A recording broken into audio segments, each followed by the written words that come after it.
Be more than just what he came to teach. It would be moving to think about how he came to teach it. When you think about what he had to do and who he had to become in order to get to that level of inspiration, to that level of connection, that's what he was trying to give over. If you just read the words, right, you feel the energy, you feel the aura, you feel the connection. How did he get there? Ra'isi b'nei aliyah v'hein mu'atin. I've seen people who grow, people who are elevated, and they are few, they are less. If there are 1,000, me and my son are from them. If there were 100 b'nei aliyah, me and my son are of them. If there's only 2 b'nei aliyah in the world, that's us. What does it mean to be a ben aliyah? That the major idea of the Zohar is how do we fix things? How do we put things together? And the major thing that we're trying to fix is how we see Hashem in the world.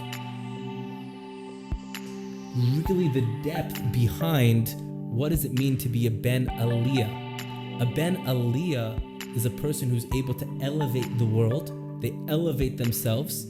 And there's a remez in the language. A ben aliyah is a person, a ben who's al yud hey. He goes up to the world where I see yud hey everywhere. That's what I see. I see the world as a spiritual world. I don't see the world as a disconnected world. And that's going to be the secret of Rabbi Shimon and the secret of BaOmer. I get that there's more. I get that there's more. I see a deeper reality. Tziruf al yud hey. Because they go up to this world of Yud Hey. They go from the world of things to the world of no thing. It's beyond what my eyes normally see. But how do we see a deeper world? How do we get to that place? What keeps us out from seeing the Yud Hey? What keeps us out from seeing that deeper reality, from seeing the love that's already in the world, is because we're caught up in our own desires. We're caught up in our own inflation. We're caught up in thinking we know best. That is really what creates the destruction. That's what creates the veil and blocks us from seeing the truth. There's a beautiful, beautiful idea that I heard from a dear friend of mine, Rabbi Shimon and he asked this question, and it's such a good question. He says, Rabbi Shimon was in the cave for 12 years. You ever wonder this? He's in the cave for 12 years. He comes out. He looks everywhere. And what happens? Fire. Burns everything up. So he thinks, what am I supposed to do? I guess I should go back in the cave? Meaning the same cave you were in for 12 years that made you come out and burn everybody up, you think is the answer to burning everybody up? And then you go in and it works. You come out the second time a year later, and now everywhere you look, you're healing people. Right? He has the eyes of healing. What changed? What changed in that year? What's the shift?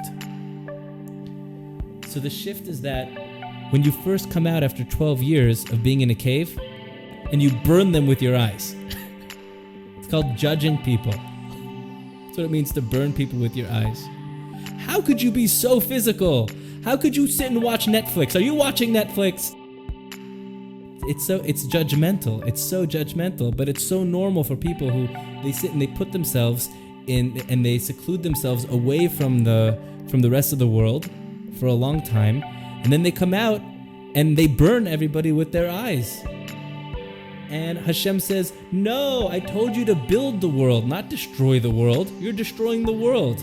You've missed it. Yes, you understand that the world is spiritual, but you think that these people are going to understand that they're not living in a cave. They're living on Wall Street.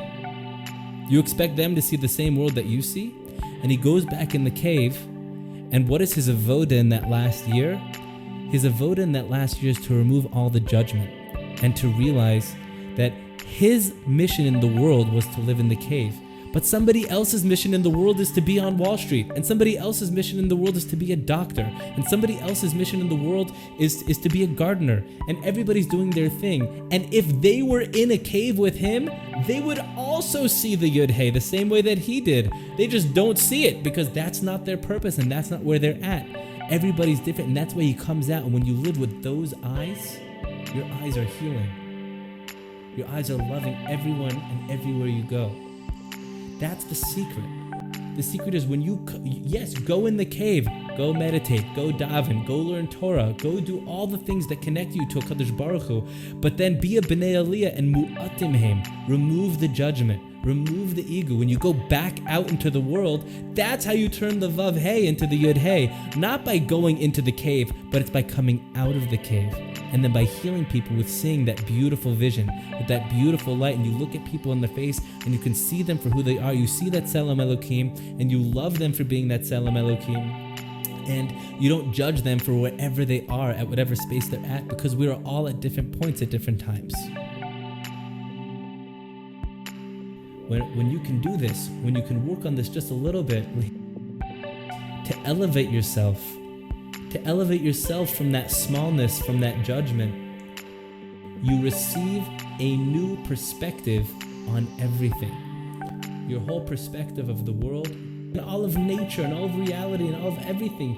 Mishtaneh min hakatze el hakatze. It changed from one side to the other extreme. As long as you feel and you perceive your life as, that's it, all there is the physical world and nothing more, so then you're attached.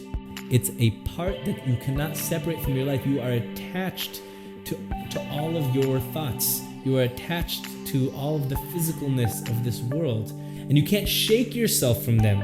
Because if that's all you see, if all you see is a vav and a hey, and you don't see how it's connected to HaKadosh Baruch Hu, if all you see is an external reality, is a person who's watching movies, or a person who's eating treif, or all you see is a person cheating or doing something wrong, and you don't see that there's more to reality, so you're going to judge and you're going to be attached to that, and you're not going to be able to see anything else. But when you can change the way you see the whole physical world, and everything that's in it, it stops being the world that you thought you had. Every one of us has had some experience. If you've even just feel a little inspired, when you're even just a little inspired, when you're even just a little plugged in, a little connected, if you just get off the ground an inch, your whole world looks different. We can just move a drop to be a Ben Aliyah, to just grow a little bit and see, wow, could there be a deeper and further vista that I've never seen before about myself, about my wife, my life, my kids, my friends, my coworkers, my job, my purpose in the world. This is the vision of Rabbi Shimon Bar Yochai. Yes, everything he came to say, the love from Hashem and the Kedusha, and answering all the questions, and the spiritual worlds, and the gematrias, and the Kabbalah, and all that is beautiful. What's deeper about all of it is, how did he get there? And how do we get there? How do we get to that same place? And this is why a person can learn the Zohar and miss the Kabbalah.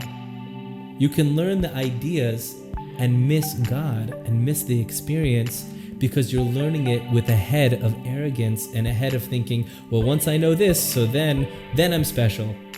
Then I'm worth something. Then I can teach. Then I can whatever, right? Then I can go do mitzvahs. It's so much deeper. It's the learning is to help us get beyond that smallness and know, just like Rabbi Shimon comes out and sees people working in the field in the very end, and he can heal them by saying, oh wow, that must be what's right for them right now. We have to be able to see that in ourselves. And I think that's maybe one of the biggest missions that a person can do if they want to get closer to HaKadosh Baruch Hu, and closer to the or of the Zohar, the or of Rabbi Shimon Bar Yochai, is Rabbi Shimon stood for being able to love everyone at every place, in the darkest places and the lowest places. It didn't matter where a person was. It mattered that they were, that they existed. And if they existed, HaKadosh Baruch Hu wanted them to exist. And that means that they're on a mission and they're in their path. And you see that. We often have a hard time being able to forgive ourselves for being where we're at, wherever we're at. Certainly, it becomes difficult when we're in a hard relationship with someone, but even before you get to other people, just starting with yourself, if you can look at yourself and realize, wow, instead of judging myself according to some other great person today, Maybe think about who you were yesterday. And now it's today. Last year, 3 years ago, 5 years ago, 10 years ago. That's got to be the barometer to recognize that we're on a journey, whether we like it or not, and we are growing and we are moving. And when you get there, when you can accept that part of yourself and love yourself, what you find is that you also love everyone around you all that much more too, right? Everything grows in that same way. The bracha that I give all of us is that we should be zocheh, that no matter where we're at in our own journeys, in Torah, in Avodas Hashem, in life, in dating, in marriage, in family, wherever that is, that it should be with eyes of healing and not eyes of judgment, eyes of seeing the truth and the love, to be b'nei aliyah, to go above into the YOCHAI, to make a world that looks more like BaOmer Yihi Hashem Echad U'Shmo Echad, and then go out after that and make a better world because of it, Be'ezus Hashem. Should be zocheh to see the world the way Hashem wants us to see the world, and get a little taste of that light that Rabbi Shimon was trying to bring into the world when he was Megala the Zohar Kadosh, Be'ezus Hashem.